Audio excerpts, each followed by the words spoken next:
Hey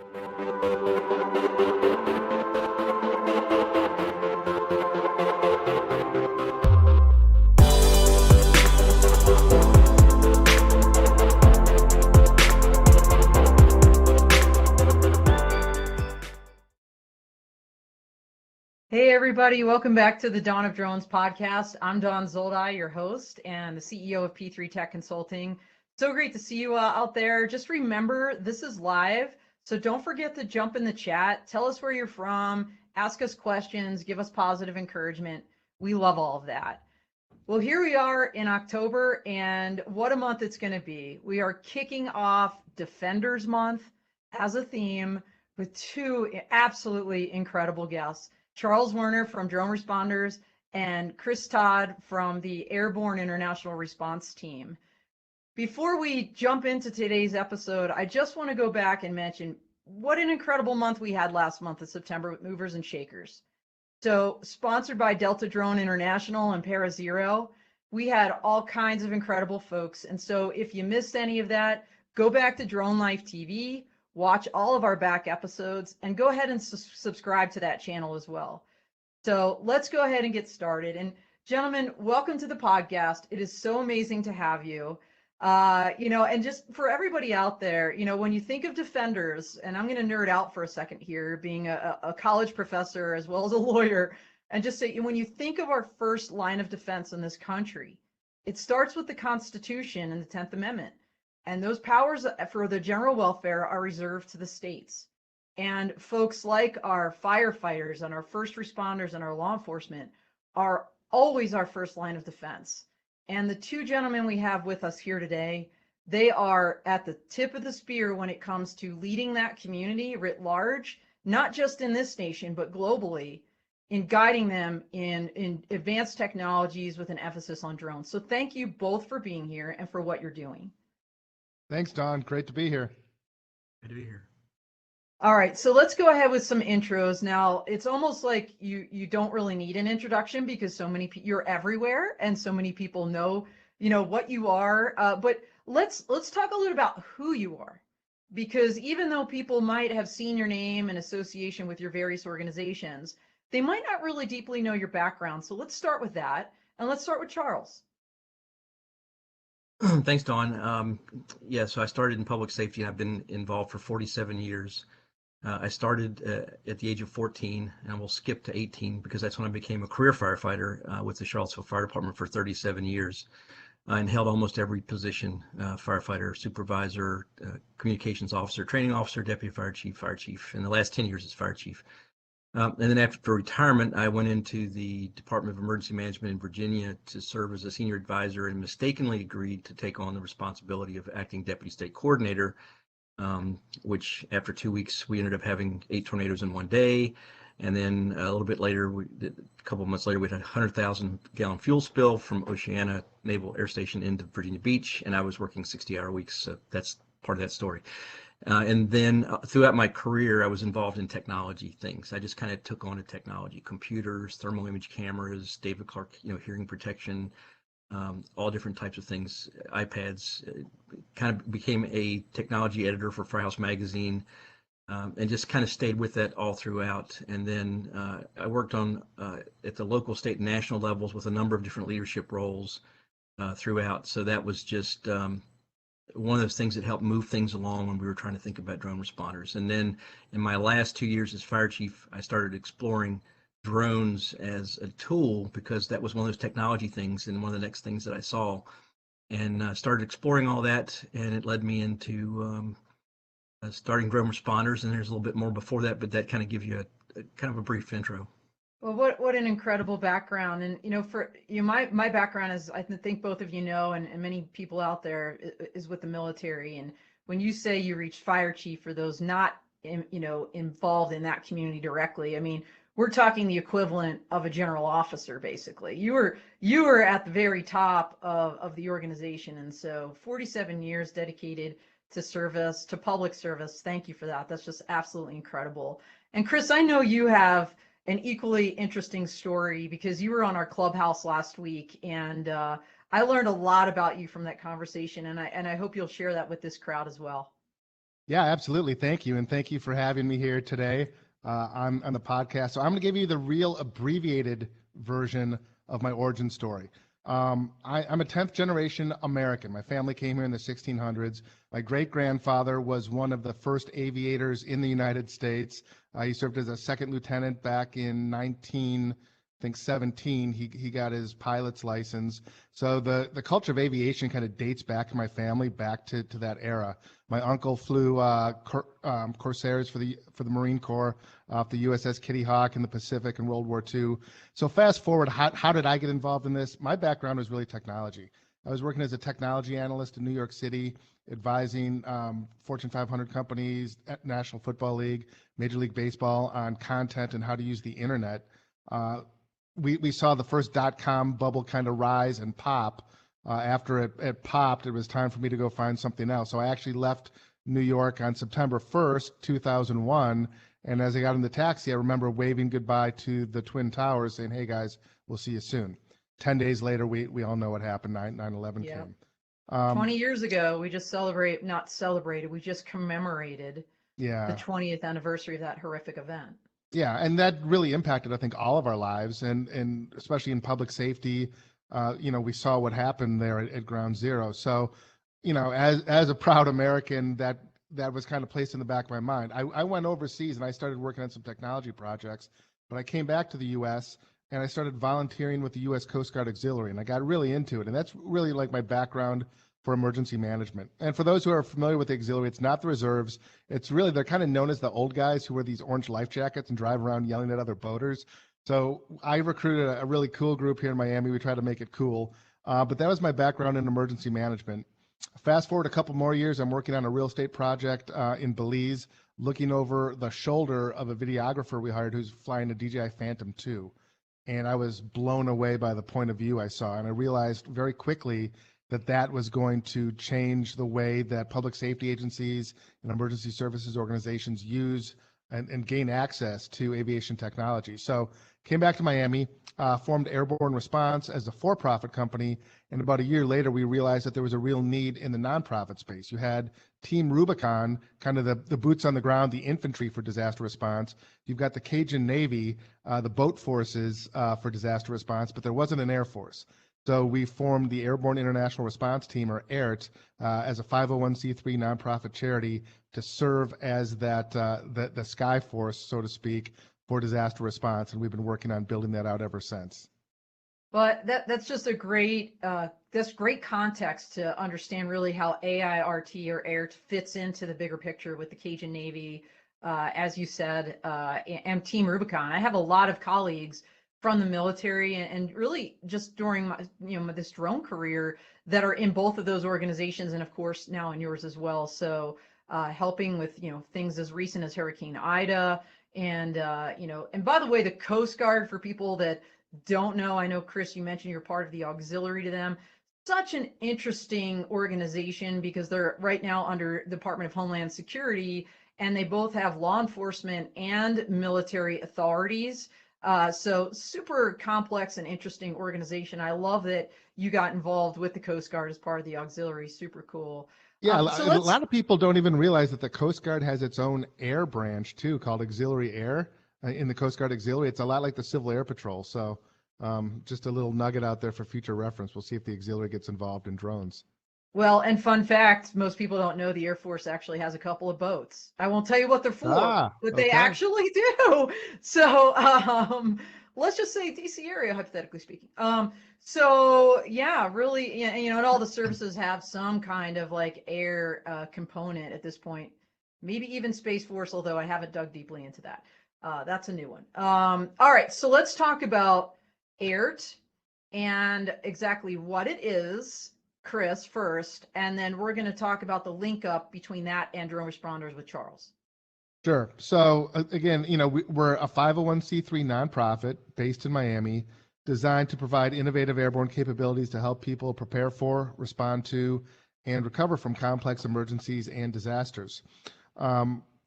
It's been, very interesting building this out because it is a lot more complex than just putting people on a bus and sending them into a disaster zone and helping them clear rubble piles. I mean, we've got the complexities of airspace and the equipment and the liabilities involved and the rapidly changing technology.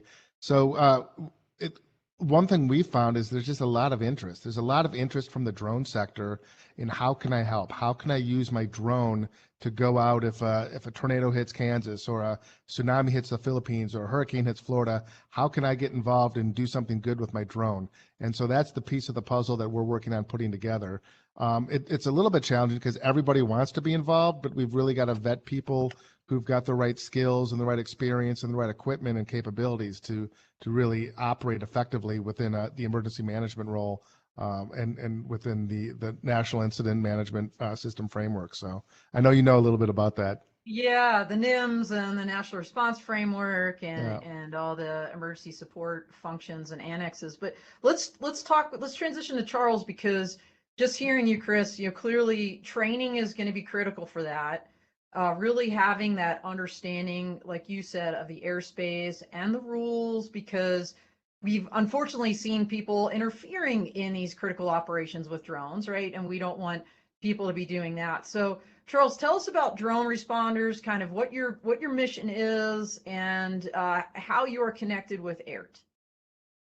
So let me give you a little preview. Before drone responders, I had created, through the cooperation with a lot of different people around the country, the National Council on Public Safety, UAS, because we realized I was actually the chair of the National Fire Protection Association 2400 committee, which is UAS standards, the first chair. And there we all got together and said, we need to be doing something different. Everybody's trying to figure out how to do this. Everybody's starting from scratch. So we started the National Council, but it was a community of like minds. It wasn't an organization. It wasn't official. So we couldn't enter into agreements with other organizations or companies. When I was doing a presentation with Chris at one of the programs that AIRT put on, we had some side conversations, and we were friends before that. And I kind of expressed my frustrations of we can't seem to move forward because of not being an entity. And he said, well, I may have a solution for you. And he proposed that maybe drone responders be pulled in under AIRT as a program. So we did that. But the main thing that we do now is try to be a resource to those agencies that wish to start drone programs in public safety. And it's not just public safety. It can be public works or any public aircraft operations, really, because all the information is appropriate for all those. But we started to create a resource center that now has over 600 documents. So we have SOPs, training manuals, checklists, task books, so that everybody else doesn't have to start and do their learning from trial and error. And so now there's model SOPs out there you can find from the large cities, you can find from others. And then from that, we started developing working groups so that we can say, how can we discuss what's happening in the different areas? For example, the major cities working group, because they have very unique challenges, and that's populations over 500,000. We're starting up now Women in Public Safety UAS working group, so that women can be talking to each other and actually mentoring others and being some mentors in the school levels. So we're looking at some STEM projects that we can combine public safety, STEM, and drone responders in with the school system, so that we can engage girls at a younger age so that they can understand the opportunities that exist. And then, thanks to Chris, we do research studies on public safety. So we ask the questions of what's happening out there. What do the budgets look like? How many people do you have as remote pilots, and all those kind of questions? What's your budget? And then we do monthly webinars with the FAA. So we have a conversation with the FAA, and Mike O'Shea comes on, and we give the latest updates from the FAA's perspective. And then we spend usually 90 minutes, 60 minutes of content, and 30 minutes of questions, and usually run from 45 to 60 questions that we answer directly live online. And then we work with NIST as far as the training goes, as far as open test lanes. We are an official auditor for NIST. And we also work with ASTM as far as the training stuff about the minimum requirements for public safety remote pilots. And we're an auditor for the ASTM standards. Some of the exciting things that we're doing now that's more exciting is the drone responders, drone directory, and map dashboard, which we put out in May. And we now have over 960 agencies from around the world that are putting their information in. And that includes over 22 countries that are participating. And then, like I said, we just went over 5,000 members for drone responders. and that includes participation from 54 countries, and that was not planned. So yeah, and it's so hard to keep. I mean, geez, that was right, a long monologue with so much packed into there. You'd almost have to go rewind and go back and listen again to really catch everything you just said. But the scope of what you're doing is absolutely incredible. The impact. So remind me, Charles, to the membership you're talking about, this is free. Like, this isn't pay to play. All yes, those resources you're talking about are publicly available, primarily on your website, correct?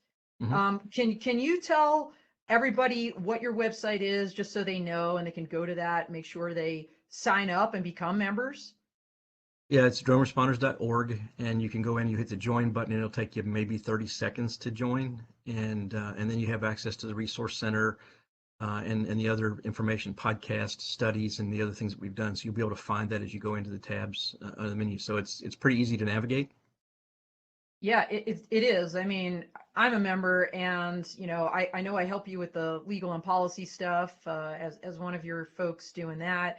I did want to say we've got Rescue 911 saying hello from North Carolina. So thank you, Rescue 911, for joining us. Anybody out there, just jump in the chat. Let us know where you're from. If you've got any questions for these gentlemen, we'd love to engage with you guys directly. But I want to give a shout out to Charles, to the work you're doing with your new women's group. So kudos on that. You've already been deeply involved with Women in Drones and Sharon Rossmark, a group that I'm personally affiliated with as well. And I just think that's great. We used your, I want to talk for a second about, and to you and Chris both, about your recent survey. Every year, I think last year might have been a pause because of COVID. You put out that public safety survey to get a baseline on kind of what's happening out there in the drone community and public safety. It's a great resource.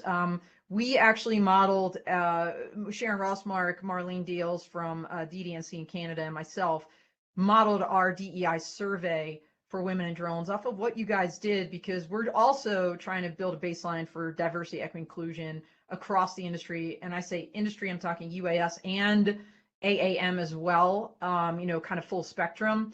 And so we'll see how that goes. We got the results in, and more to follow there. But tell us about your survey, and maybe you guys kind of divide and conquer here, because Chris hasn't talked in a little bit.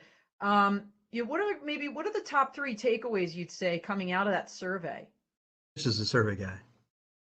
Okay, All right, survey well, guy, go ahead. thanks, Charles. All right, I'll jump in on that.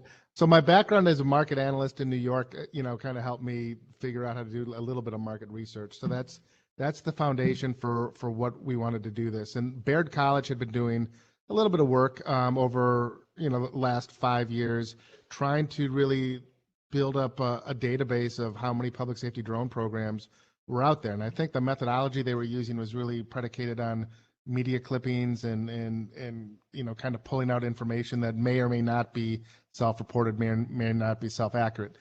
Baird College, I believe, has kind of ceased doing that. And so we saw a gap and a real need, and thought it made sense for drone responders to pick that up. So started in 2019, 2020, 2021 with the annual public safety UAS survey that we've had just great responses for. And it's really designed to have some control questions that allow us to slice and dice the data based on the size of the agency, the type of agency, their tenure, just a number of factors, and then really dig into key issues that we think are affecting the sector that given year. So for example, this year we focused heavily on live streaming. I know we focused on training and standardization in 2019, and it's really designed to kind of help us understand where the needs are within the public safety sector, as well as help some of the manufacturers and solution providers deliver products that are really going to meet the needs of public safety, and also provide a good benchmark for public safety agencies to kind of gauge where they are in the process. So some of the key takeaways we've seen this year, unsurprisingly, is most budgets still $10,000 or less. The vast majority, around 75% of public safety agencies, are operating on budgets of less than $20,000 per year. They're heavily reliant on grants and or donations at this point to fund their programs. Personnel are serving collateral duty still. Very rarely do we see programs where they have dedicated drone folks. So that means that the UAS pilot might also have a role on the SWAT team, or might have a role on a fire engine. And so if the SWAT team gets deployed, who's going to find the drone, or who's going to operate the drone? Right. So fire's got to come out for that. So these are the kind of questions we're kind of digging into. There's so much information there that you'll probably start to see us release more data now that we've kind of got these conferences behind us. But it's very interesting to see, how this has been unfolding over the last 3 years. Well, that's a great segue to Charles then, because you mentioned the word conferences. And when I said you guys are everywhere, I mean, you guys are everywhere. And, with your drone responders, verticals, and clearly the information you're getting from this survey is informing the kind of content you're putting out and how you're shaping that. Because, having done the military thing and appreciating extra duty and how when something else pops up, that takes a back seat. The importance of education and training is all the more to me important. And you've really filled that gap. I mean, Charles, we talked about in Clubhouse how you guys are going to be doing, your vertical at the Energy Drone and Robotics Coalition upcoming in Houston, Texas at the end of October. And I'm going to be there too. I'm moderating a BV loss panel for that. But, when I saw that, I was like scratching my head, like, what does drone responders have to do with energy? And then it, Sean Gear was on this podcast last month, and he answered the question. He said, well, anytime there's like a natural or man-made disaster, it's usually critical infrastructure and the energy sector that gets hit. And it's those first responders that come and have to help. And usually some of them are going to bring their drones. So, then it was the light bulb went off for me. I'm like, okay, this makes an abundant amount of sense. So tell us, kind of who else you're partnering with and what you've already done. And this is a 3-part question: who you're partnering with, what you've already done, and what you expect to see going forward in 22. Let me talk about the all hazards first, and I'm going to flip over to Chris, because Chris really he's the mastermind behind the conferences. He's Gotcha. The guy who created the links. But if you think about it, from drone responders, in most cases, especially, and I'll use the fire service in general as one reference, the fire service responds to all hazards. Yeah. So it doesn't matter if it's a tornado, a fire, a flood, a shooting. Firefighters are at every event, and now we're seeing similar with the drone responses. Rather it's a fire service drone operation or law enforcement or others. If they're the only ones flying, they're flying all the missions.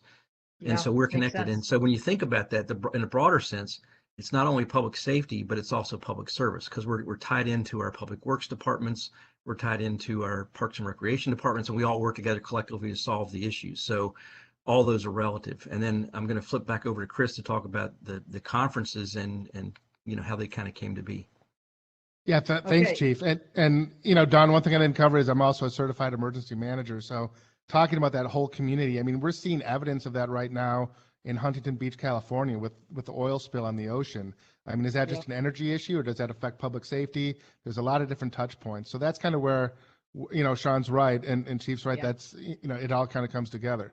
So the Energy Drone and Robotics Summit kind of stimulated or emulated out of the work we've done with AUVSI at Exponential, with Diversified Communications and Commercial UAV Expo, and our own conferences, which is, as Charles said earlier, is really kind of how we came together.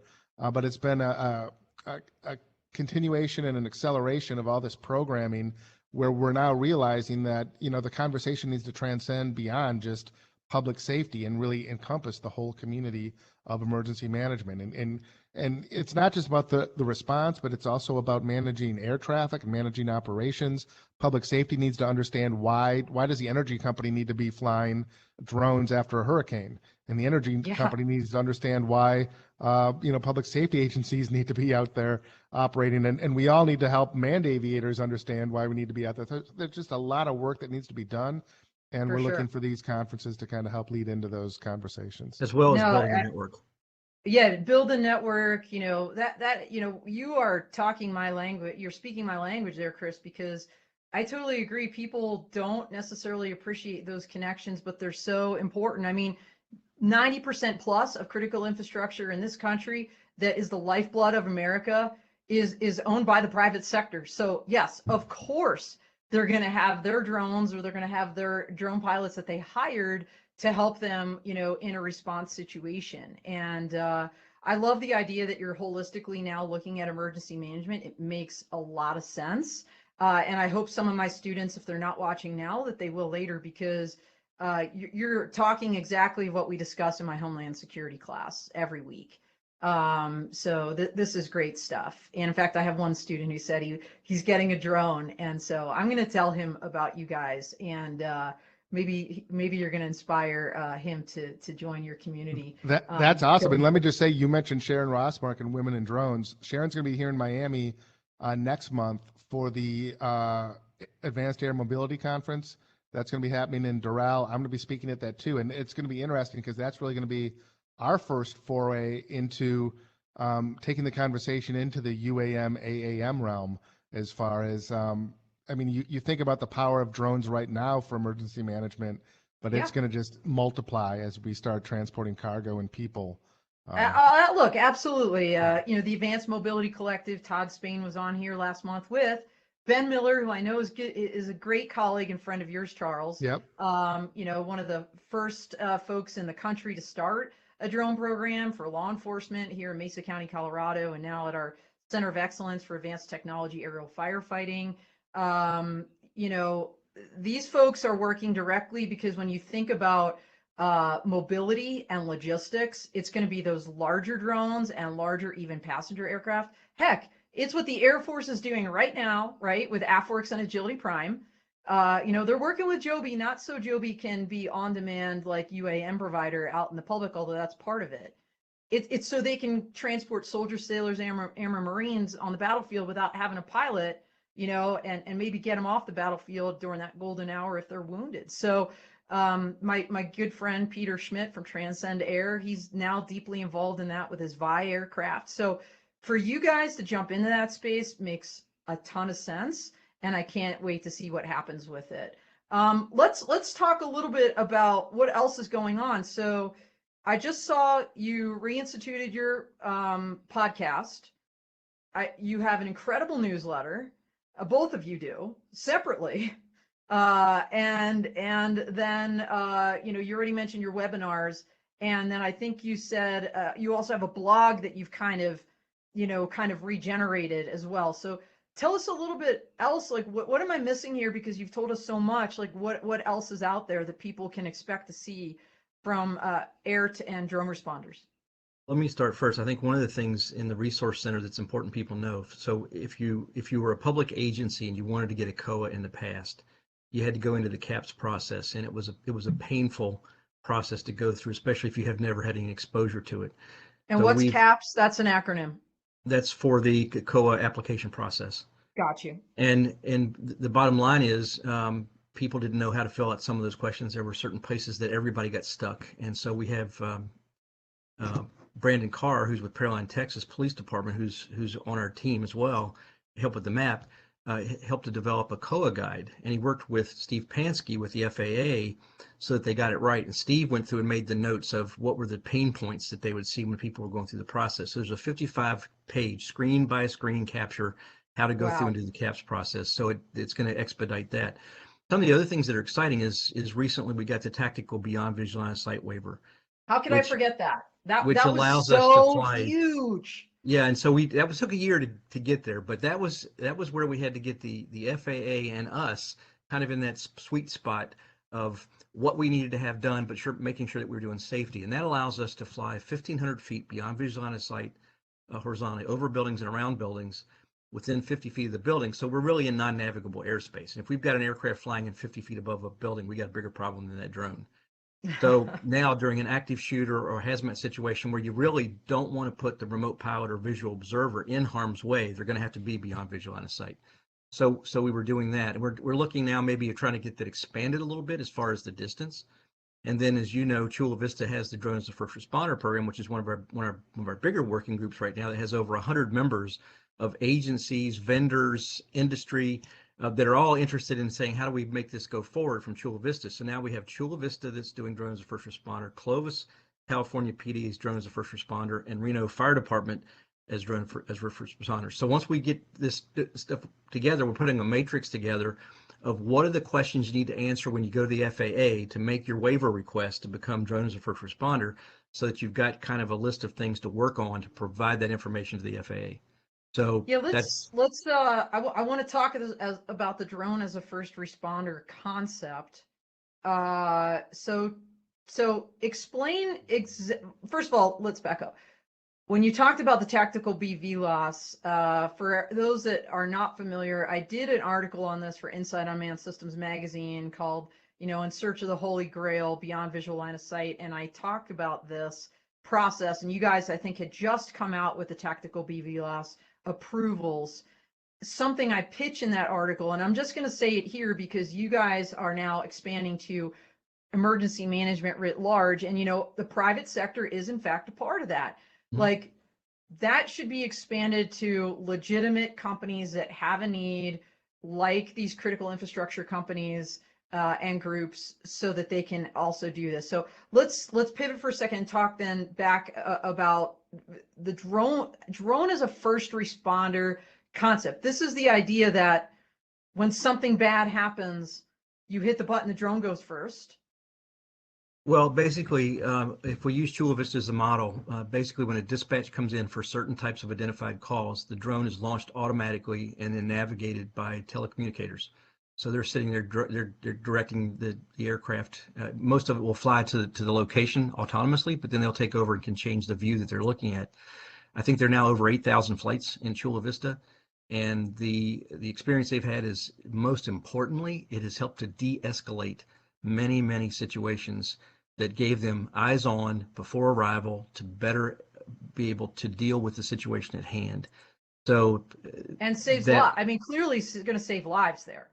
Yeah, they've already got documented cases of that. And then there's the situation that you're also able to see when units aren't needed, so you free up police units more quickly.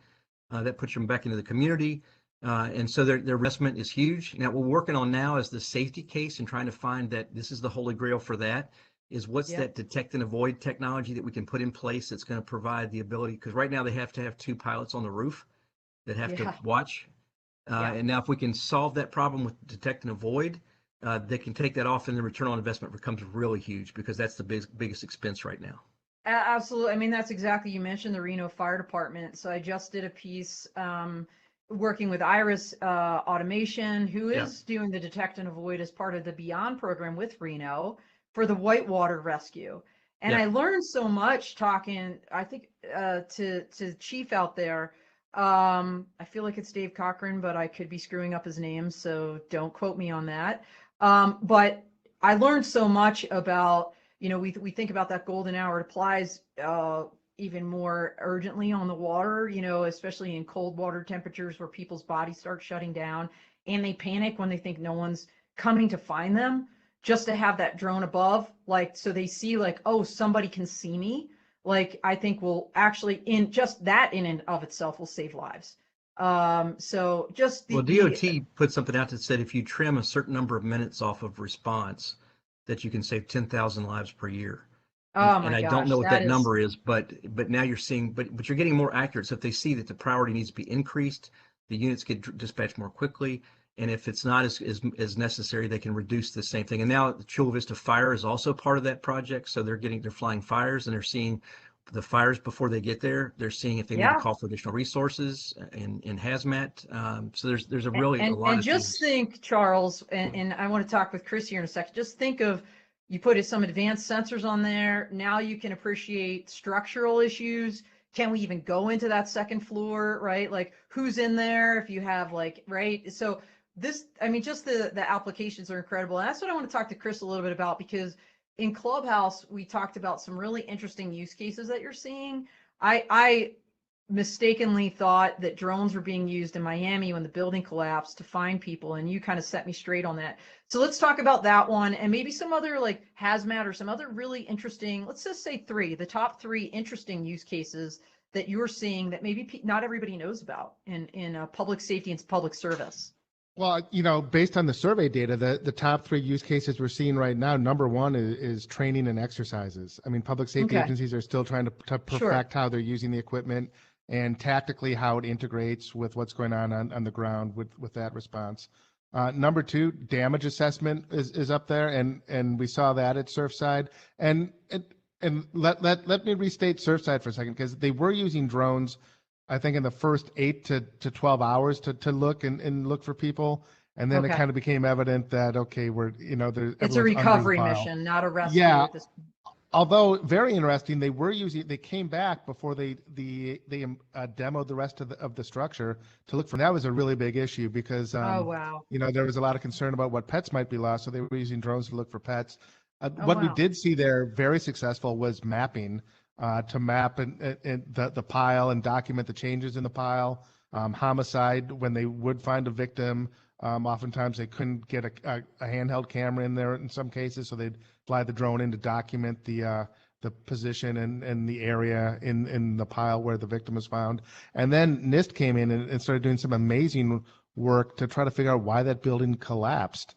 And so, it's going to be a while till we get their data, but they were using total stations, LiDAR, photogrammetry, and just a wide variety of payload sensors. So I think damage assessment is right up there. We're seeing search and rescue is starting to evolve. It's really Yes. tough, though, for a pilot, especially during the day, to operate the aircraft safely and monitor the screen and look for a victim or a target, depending on what the terrain is, the size of the search object. If it's a car, a little bit easier.